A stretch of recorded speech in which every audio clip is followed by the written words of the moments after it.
Wednesday, November 5th, and your exam is on the 10th. I'll update that in the lecture too. Thank you for pointing that out. I appreciate it, Dave. Okay. All right. I'll get my days correct.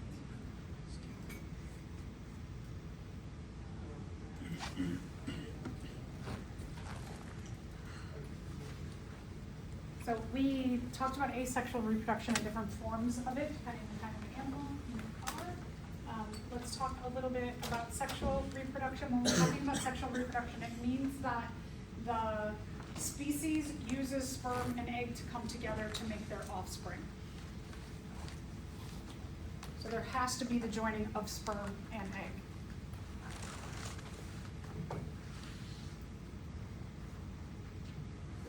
egg. One of the things about this process of reproduction that is important is to keep species numbers constant. So for humans, our chromosome species number is 46 chromosomes, which means that the sperm and the egg each bring 23 chromosomes each, so that the individual can have cells that all have 46 chromosomes total. What we call our total chromosome number is diploid, and then the sperm and the egg, they have what are called haploid plus haploid. Okay, so talk about the disadvantages of sexual reproduction. It requires time. You need time to make egg and make sperm. You need those whole systems. You need the energy to find a mate, to pick the right mate, and then you also need to be in the right place at the right time. So there's a lot of issues that definitely make it harder to do sexual reproduction. The big advantage is that in the process of making sperm and egg, that process is called meiosis, that kind of cell reproduction. It has a few built-in mechanisms to make new genetic combinations. And not only do you get new combinations in the egg and the sperm, but then you can get different gene pools coming together through the egg and the sperm also, that can also create new genetic combinations. So we get that genetic variation as a big advantage here. Different organisms do sexual reproduction in many different ways. We'll focus on ours, but just one example, coral polyps, which are this kind of an animal, often mistaken for a flower in the ocean. Or if you see corals like this one, this is a staghorn, the polyps are really, really tiny. They look like these bumps on here.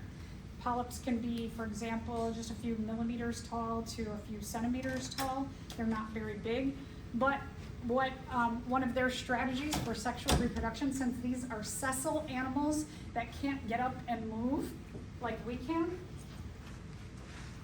in the warmest time of the year, at the full moon, they all start to just release their sperm and eggs into the ocean and hope that their species, sperm and eggs, find each other. Even if their sperm and eggs find each other and it makes what they call a larva, the larva, or what we might like refer to as more of like an embryo, that larva, while it does swim and it has more of like a jellyfish form, has to find a hard substrate to plant itself down to and glue onto. Now they're a plankton, which means they get blown by the current, and so they may never actually come in contact with the substrate, and so a lot of those offspring die. So just imagine if you were on, it's a full moon, it's almost like, the legendary werewolf, right? And you're like, oh, it's full moon, it's time to mate. That's what they do. It's a lot of different strategies. All right, so let's talk a little bit more about our strategies. First, we're going to focus on the eggs and then the female reproductive system, and then we'll get into our male reproductive system. So eggs are produced in the ovaries.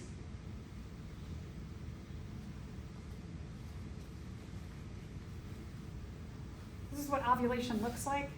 Ovulation is not, there isn't a tube coming out of the ovary, but the egg actually bursts out of the wall of the ovary. Sometimes females can feel like a twinging in their side or even a pain, because sometimes ovulation can feel weird or it can hurt. All the other female structures are accessories to getting the egg to the sperm. So all of our other structures as females are to accept and conduct the sperm, nourish the egg, and then also nourish the resulting embryo.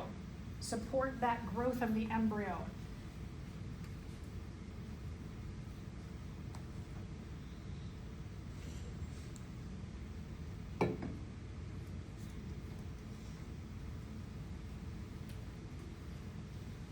On your practical, you'll have to know these parts of the female. So here you have the ovary. This is showing a side view, so just to note, there's an ovary on each side of the body. There's also a fallopian tube on each side. The fallopian tube is also called the uterine tube or the oviduct.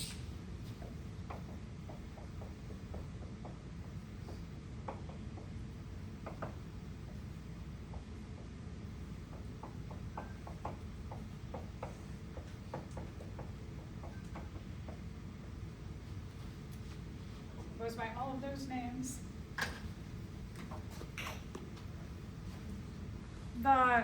Like I said, there was, in this picture, the fallopian tube is not directly connected with the ovary, but it is close and it has a bunch of tissue that's going to hold them in place so they are close to one another. So it's more like this, rather than being like a tube that's coming out of like the kidney and the ureter, for example, how they're connected together. That is not true here, but it is close enough. And one of the things that helps, because they are not completely connected together, is that at the ends of the fallopian tube, it almost looks like these fingers, or like it's a hand holding it. Those are called fimbriae. And the fimbriae do this motion where it helps to make sure when ovulation happens that it sweeps the oocyte, well, the egg into the fallopian tube and then to the uterus. Inside of the fallopian tube, there's also fimbriae, so it's doing this sweeping all the way down to the uterus. So you have fimbriae not only here, but inside to there.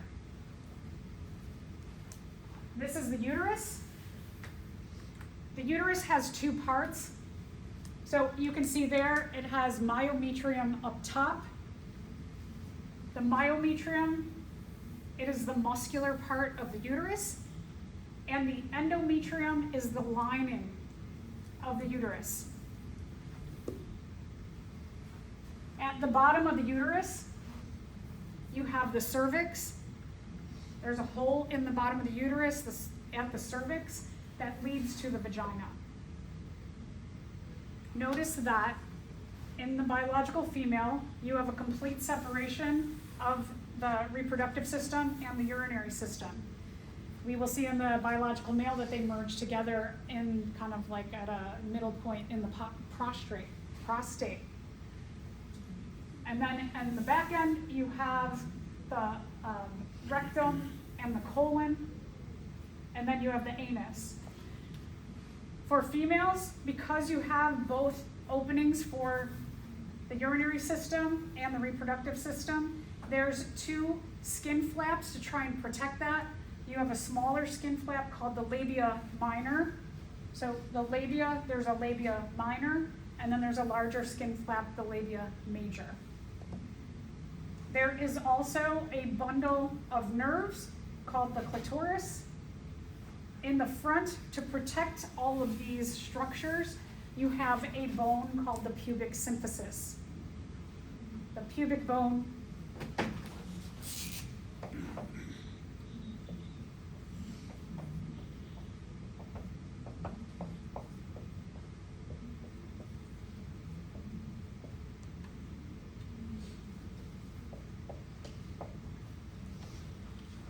pubic symphysis, it's also called.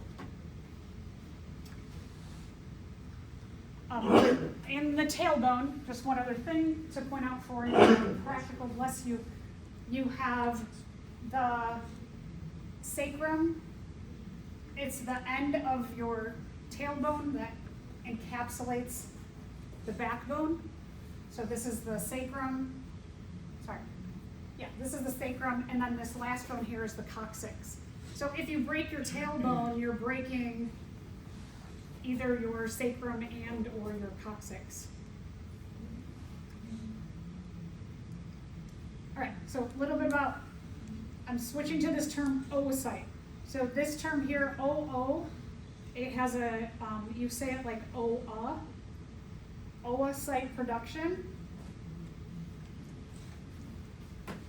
What we refer to as eggs are not technically eggs until fertilization occurs.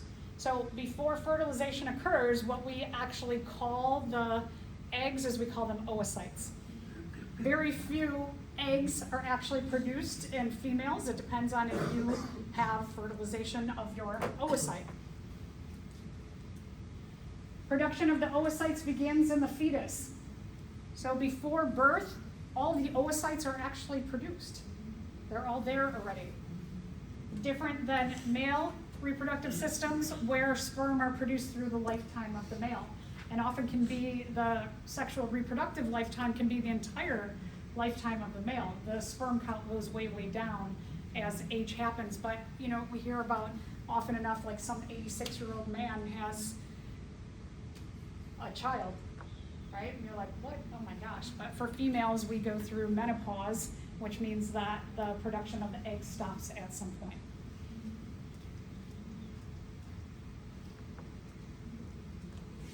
So when the oocyte is released from the ovary, we call that ovulation. We're going to talk about this through a picture as well in just a bit.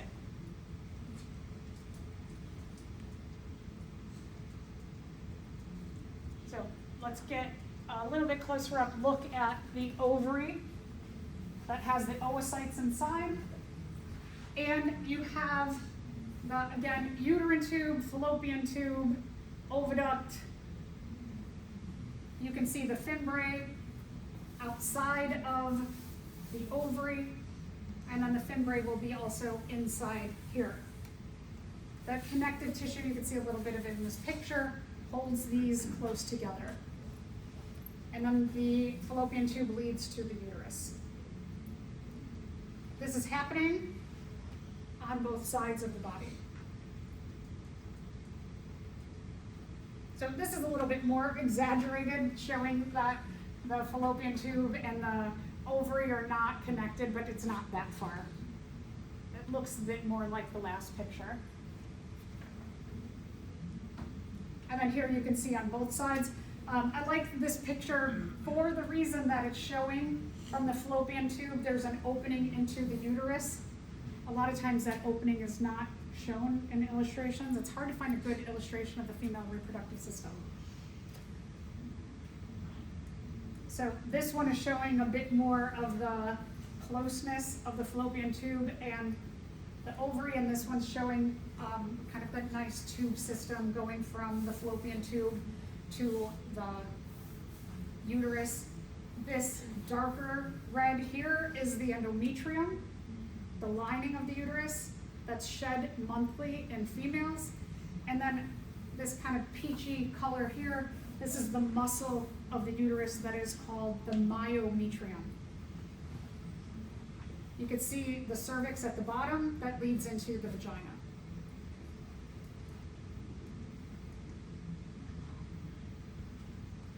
And this picture too, this next picture doesn't again show you there's that actual tube connection. Okay, so let's talk about the ovarian cycle / menstrual cycle.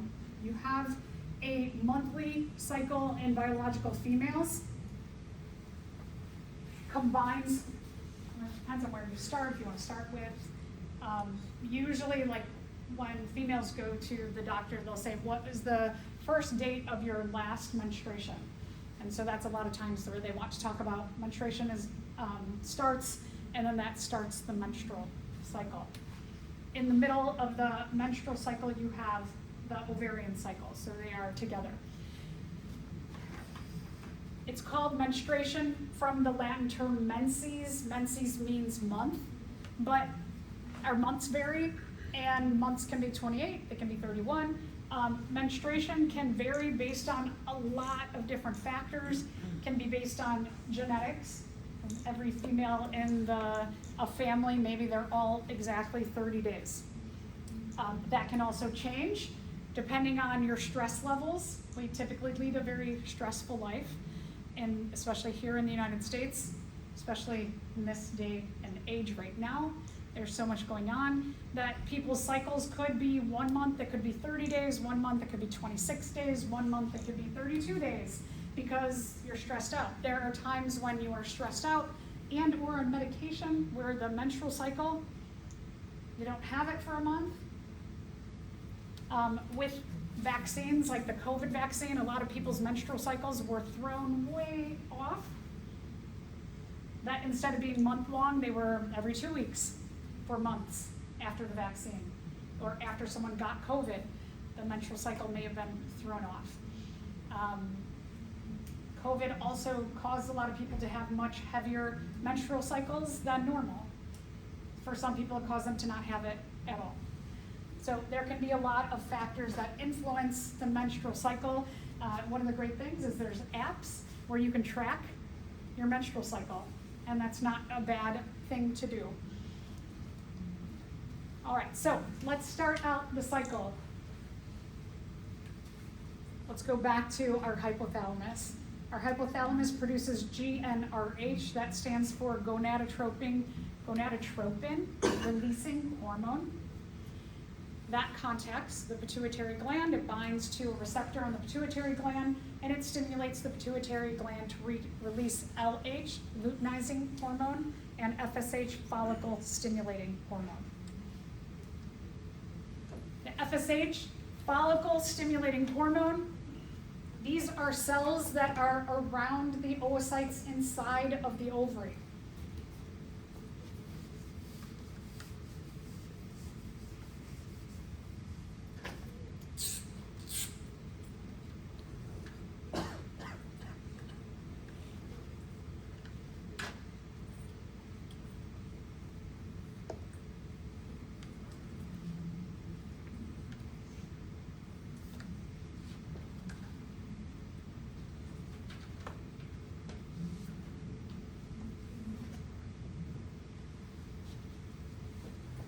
Okay, so let's say this is the ovary. I made the ovary really giant.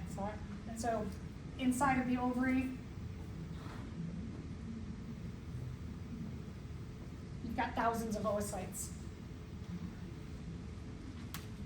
When an oocyte is getting ready to be ovulated from the ovary, it starts to get a buildup of cells around it. That buildup of cells are called the follicles. So when we're talking about the production of egg and sperm, sometimes they call them follicle cells, because you get these accessory cells that are just as important as the nucleus of the egg and the sperm into the act of sexual reproduction. So these follicle cells, one of the things that's really important about them is that they start to create hormones like estrogen, and we'll talk about progesterone. They also do other things that eventually they mature, and they make layers that allow for only one sperm to actually fertilize one oocyte, which then becomes the egg upon fertilization. So these follicle cells build up from just before ovulation to after ovulation. So that's why they're called follicle. That's what the FSH does, is it helps to stimulate these to mature and the way that they need to mature in the next month. In the ovary, the follicle cells release estrogen. Estrogen is going to travel through the bloodstream, and then it is going to do a number of things. One is it's going to, and let me go back. We're going to see a cycle, a pathway, a feedback mechanism that is going to allow only one oocyte to ovulate per month. So it's kind of an interesting evolution that there's like every month there's typically one shot at reproduction for humans.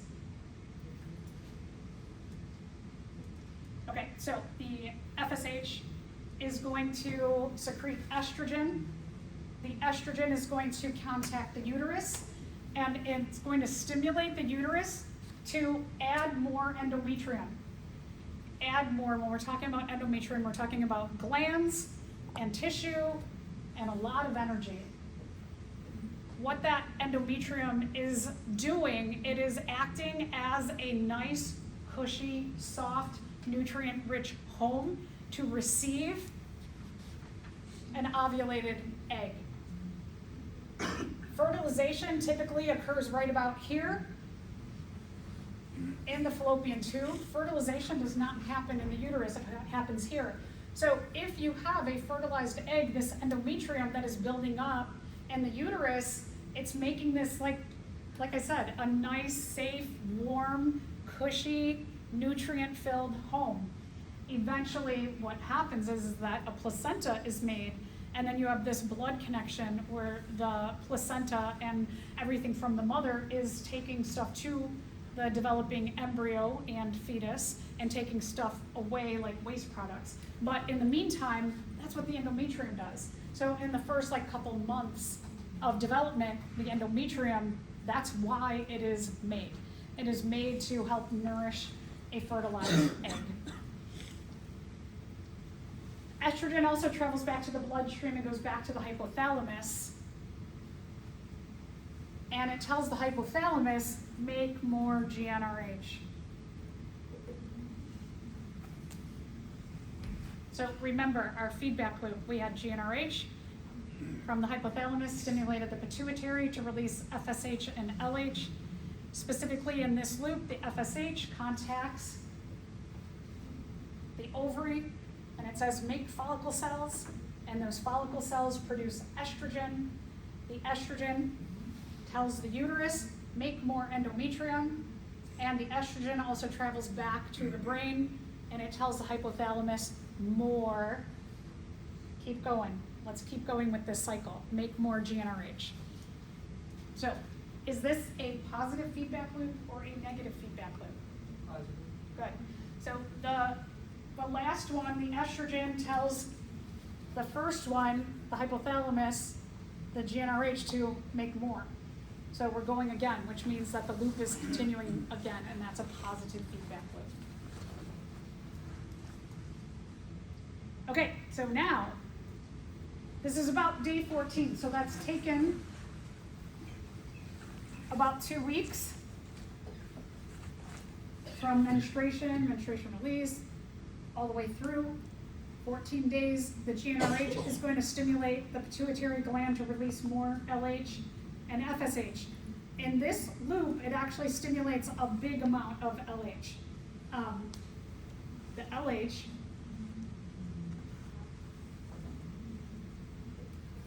what that does is it says, let's make our first polar body. I'm going to come back to this thought in a minute. So we'll hold on that, and we'll talk about polar bodies first. What it does is it stimulates the first round of meiosis. Meiosis has 2 rounds in its cell division. So the LH in the second loop says, let's do meiosis 1. And I'll come back to this thought in a bit. The LH also stimulates ovulation to occur.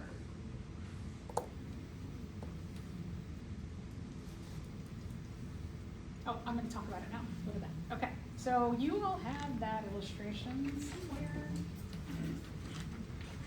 Thank you. Let's see. It's on page 179. Okay, so let's take a little timeout on our cycle here. We're halfway through. Page 179, you have this illustration. This shows you meiosis in the oocyte. So you have what's called an oogonium. What we know about any kind of cell division is that before cell division, the DNA replicates. So you can see from here, you have 4 chromosomes, and each of those is replicated to have a sister chromatid. So all of your chromosomes replicate. The DNA replicates from here to here. This is what we call the primary oocyte. So what is in the ovary before ovulation is called the primary oocyte. Right at about just before ovulation, this first step happens. Meiosis 1 happens.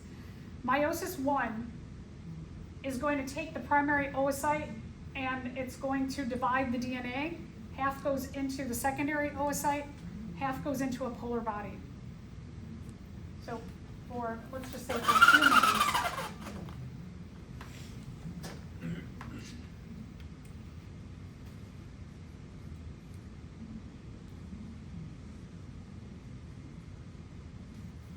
that if we're looking at the human chromosome number, and these chromosomes, they're only showing 4 here, but representing all of our 46.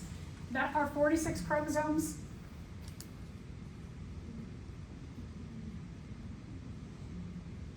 that when the DNA replicates, what you get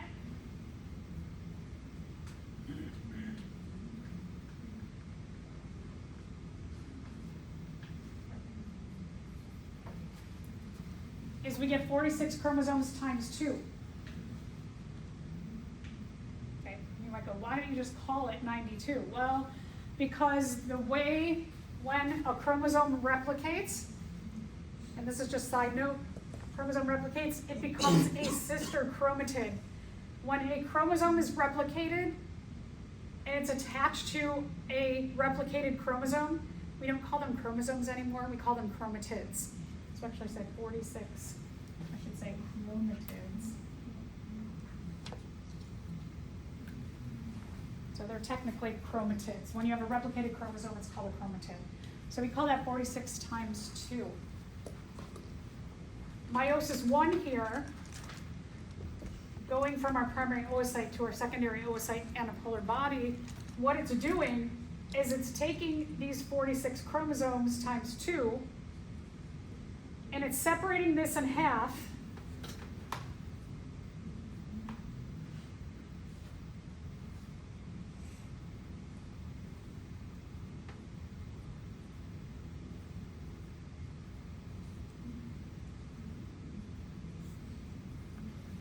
So that you get 23 chromatids times 2 and 23 chromatids times 2.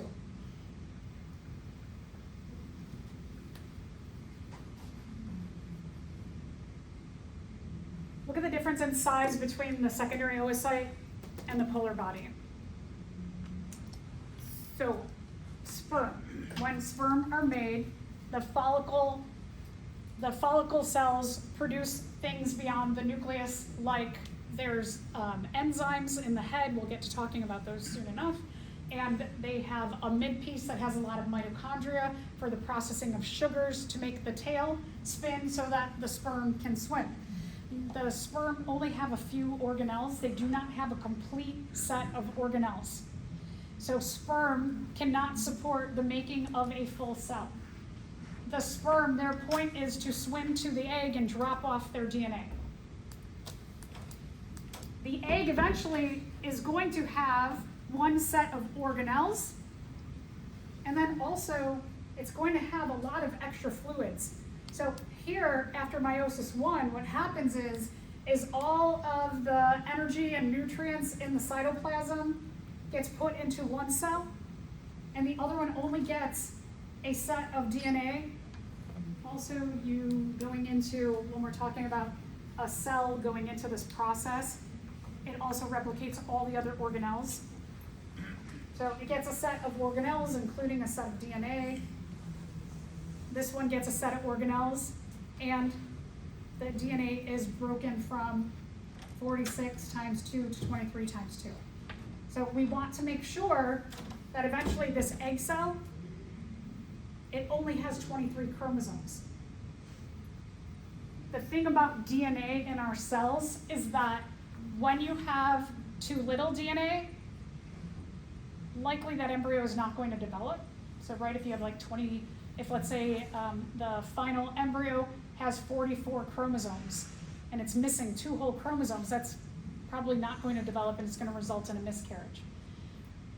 If you have 48 chromosomes as a human, too much chromosomes, too many chromosomes can also be fatal. Too many chromosomes can result in disorders.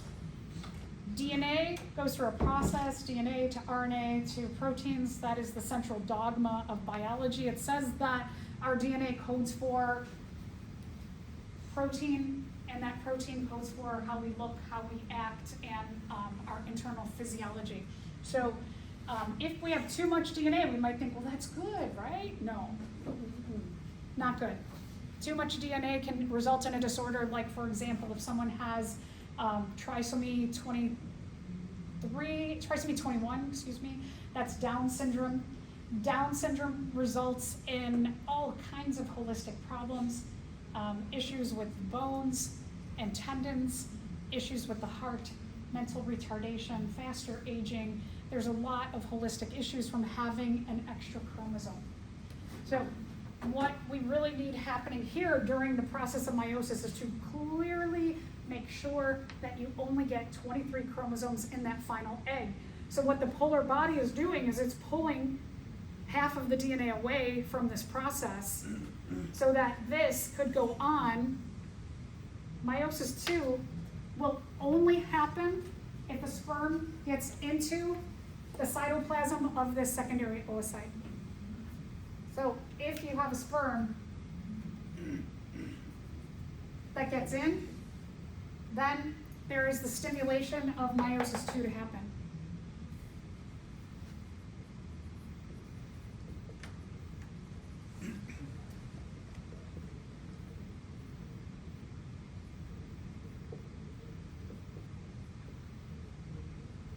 So meiosis 2 only happens if a sperm fertilizes.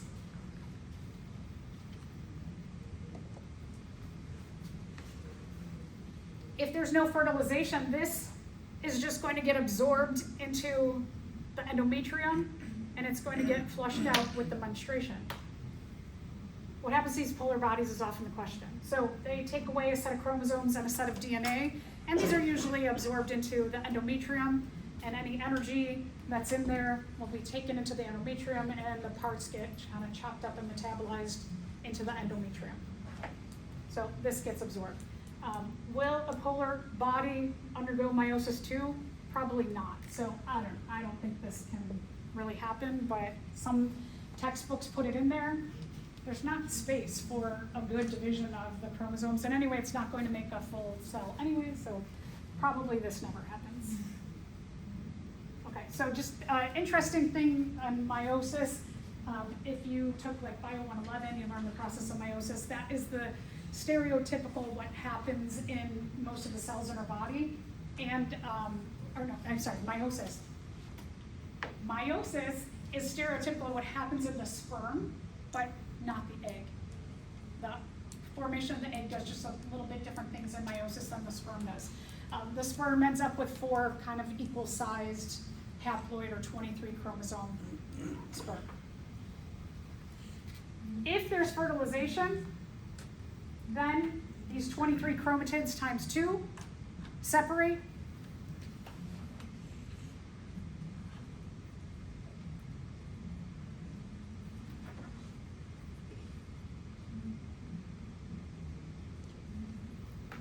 The egg gets 23 chromosomes, and the polar body gets 23 chromosomes.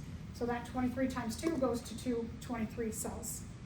This will get absorbed into the endometrium, and the egg receives the sperm, and then the process of development will begin. Anybody, any questions? Some interesting evolutionary strategy here.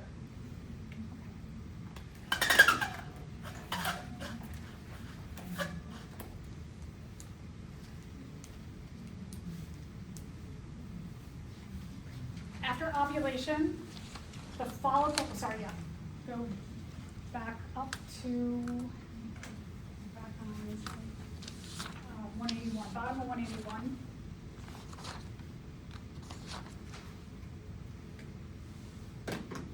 The follicle cells around the primary oocyte, I should say secondary oocyte now.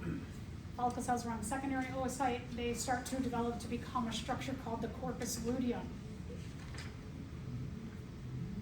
the maturing of these follicle cells into this next group of cells is going to produce from the follicle cells. Remember before that the follicle cells inside of the ovary, they were producing estrogen.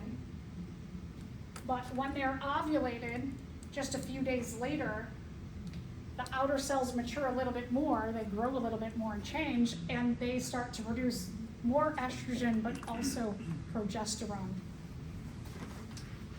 So here we get our second female hormone.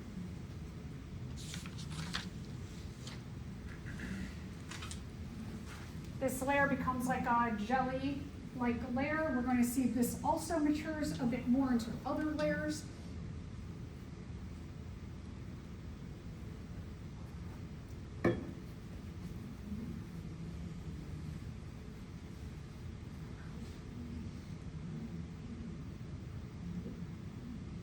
The estrogen and the progesterone are going to do a number of things.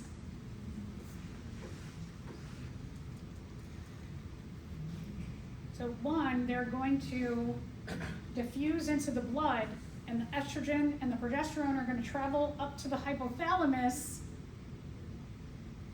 and the progesterone is going to tell the hypothalamus, do not produce any more GnRH, stop.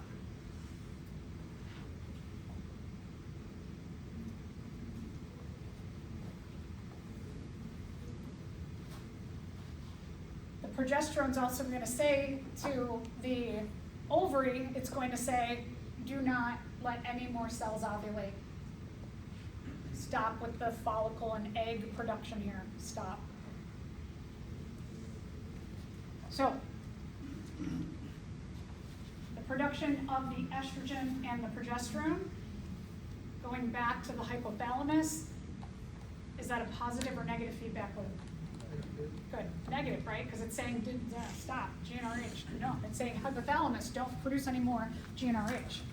So we have a positive loop followed by a negative loop. Okay, so now, also, the estrogen and the progesterone are going to tell the uterus more endometrium.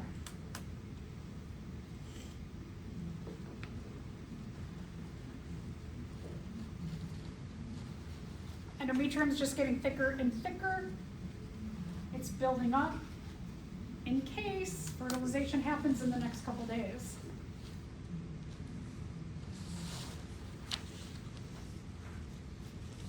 After a few days, if no fertilization happens, the corpus luteum starts to break down.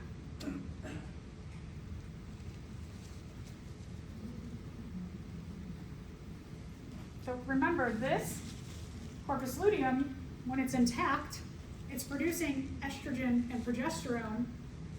A few days after it's developing, if there is no fertilization, it starts to break down, which means also that levels of estrogen and progesterone start to go down then.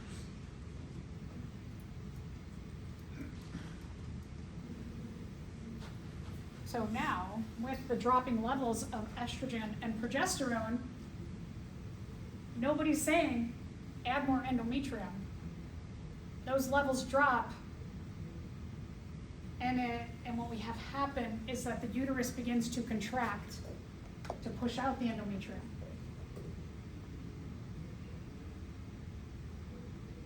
The endometrium, the point of it is to receive a fertilized oocyte or egg.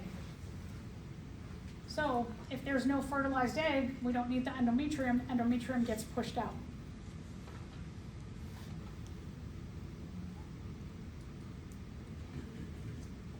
So this process of the pushing out of the endometrium is called menstruation. As I mentioned before, menstruation comes from the term menses, which means month. So once a month, there's a shot at fertilization. The window is really small. Fertilization typically occurs right about here, somewhere in here, in the fallopian tube. This is about a few days where the corpus luteum is intact and developing. So you got about a few days before that corpus luteum starts to break down.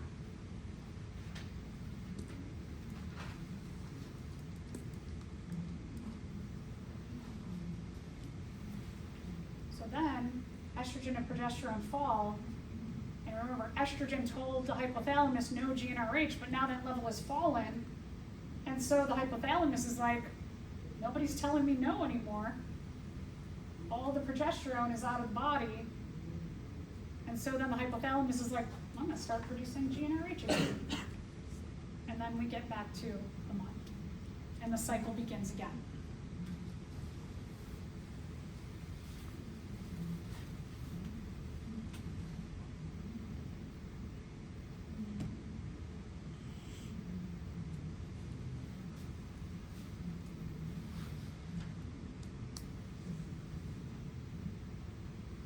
So the hormone levels are going up and then going down throughout the course of the month.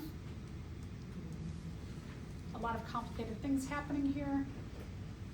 As I drew here, an ovary, today you'll look at a rabbit ovary in the microscope, so you'll see what the follicle cell production looks like. You're going to see an image like this. You can see some of the nuclei.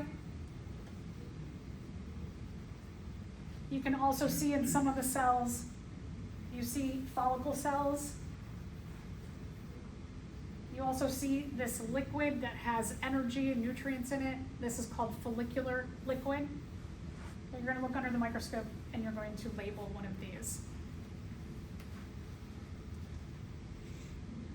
Okay, menstruation occurs due to a decrease in which of these?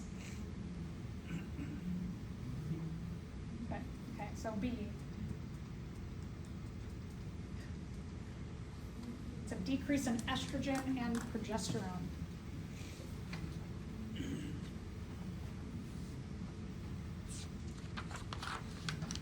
So this is kind of a nice illustration. This shows you the monthly cycle from the first day of menstruation. Menstruation occurs, and then the levels of estrogen and progesterone are low. Around here, because progesterone especially is low, you're going to start to get more, that process of GnRH is going to ramp up in that second week. You're going to get the production of the follicle cells, or the advancement of the follicle cells, which are going to increase the amount of estrogen. This is going to make ovulation occur. Ovulation occurs, and what you get is you get in this little window here is you're getting the advancement of the follicle cells to the corpus luteum. The corpus luteum cells are producing estrogen and progesterone. After a few days, if fertilization does not occur, the corpus luteum starts to break down. Estrogen and progesterone levels fall. When they fall, it's going to stimulate the uterus to contract and for menstruation to occur.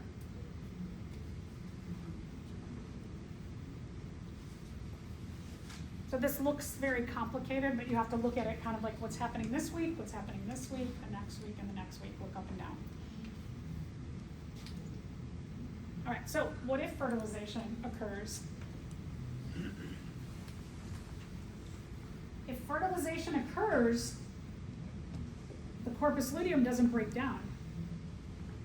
The corpus luteum stays intact and keeps developing, which means that estrogen and progesterone continue to be made.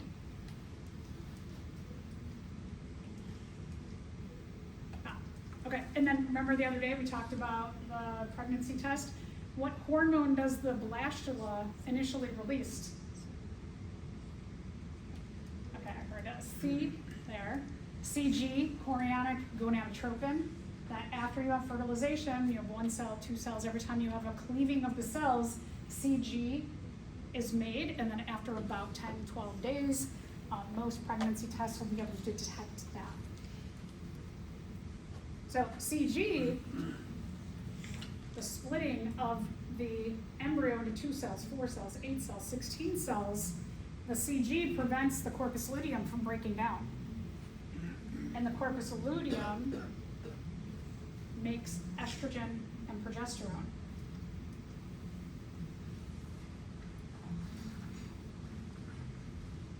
So sometimes for females, miscarriages can occur if they're, for whatever reason, their corpus luteum doesn't produce enough progesterone. That if there's, like, for example, when they detect a pregnancy but the progesterone levels are low, they'll give them a supplement of that to maintain the pregnancy. But if that's not detected in time, sometimes the result is a miscarriage. Miscarriages are about 1 in 5 pregnancies, so they're very common. We just don't talk about those statistics enough.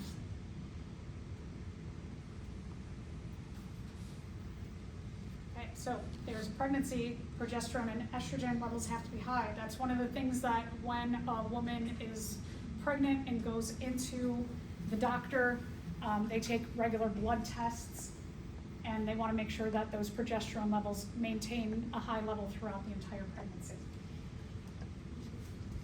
Okay, so sperm. Let's talk about the male reproductive cell. Sperm are produced in the testes. All of the other organs, tissues are accessories. The testes also produce testosterone. All of the other tissues and organs, what they're going to do is do things like help get the sperm going, swimming, provide nutrients, energy,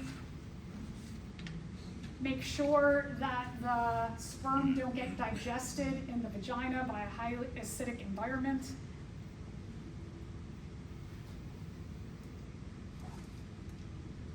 So let's take a look at the male reproductive system.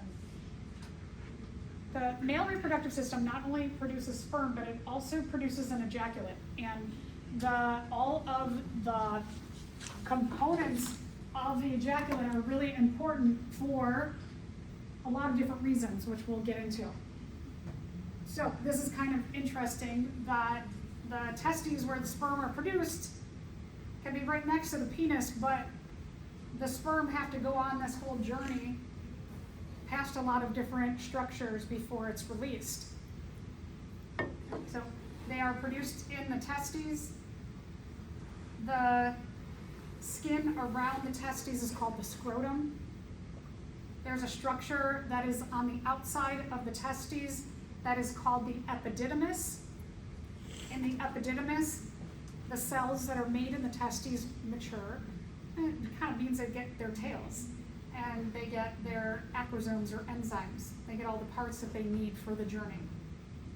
Coming out of the epididymis is a tube called the vas deferens. The vas deferens goes all the way up and over the urinary bladder. It comes past the seminal vesicle. We're going to see the seminal vesicle, the prostate gland, and the bulbourethral gland all add to the ejaculate. So they're going to add to the sperm. From the seminal vesicle, what we see happening here in this purple structure, it's called the prostate. The prostate merges the vas deferens with the urethra, and the urethra takes over. So here we have a merging of the urinary system with the reproductive system. Very different than in biological females. So they merge together, they come past the bulbourethral gland, and then the urethra to the urethral opening of the penis. The penis has 2 kinds of cells that it's made up of.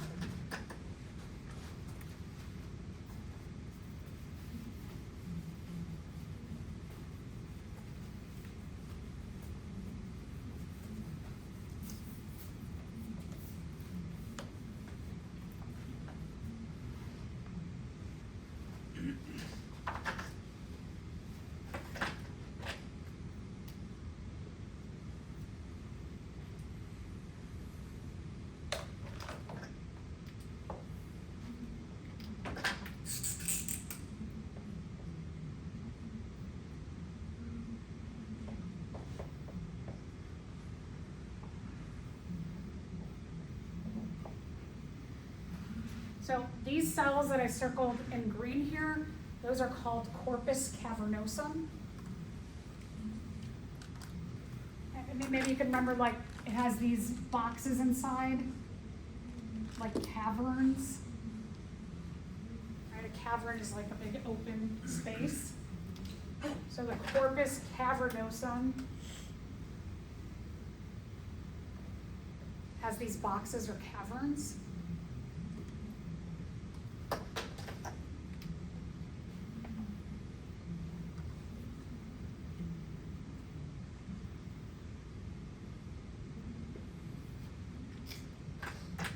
And then on the other side that surrounds the urethra, that's cells called the corpus spongiosum.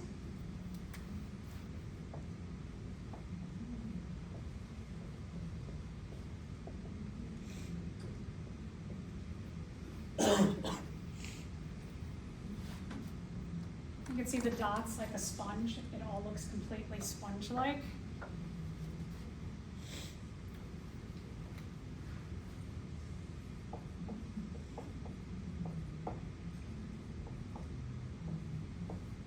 The bulbourethral gland is also called the Cowper's gland.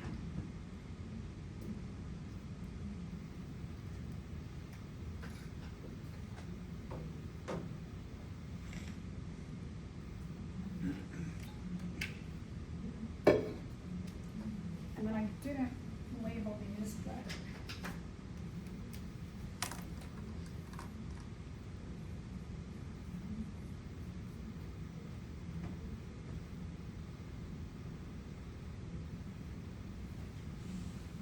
that last bone of the tailbone is called the coccyx.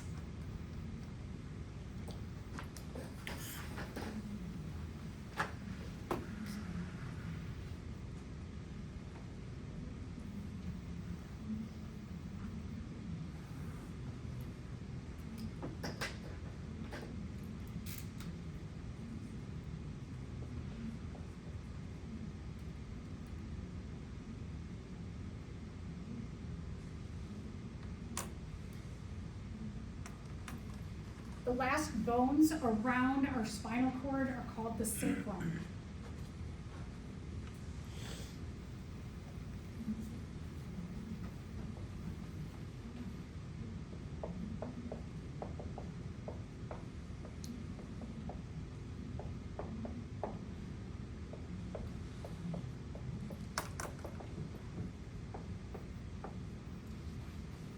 This right here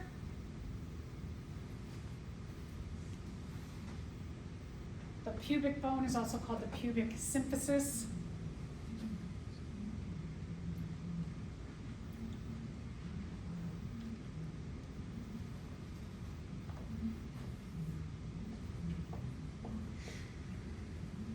The opening of the rectum is called the anus.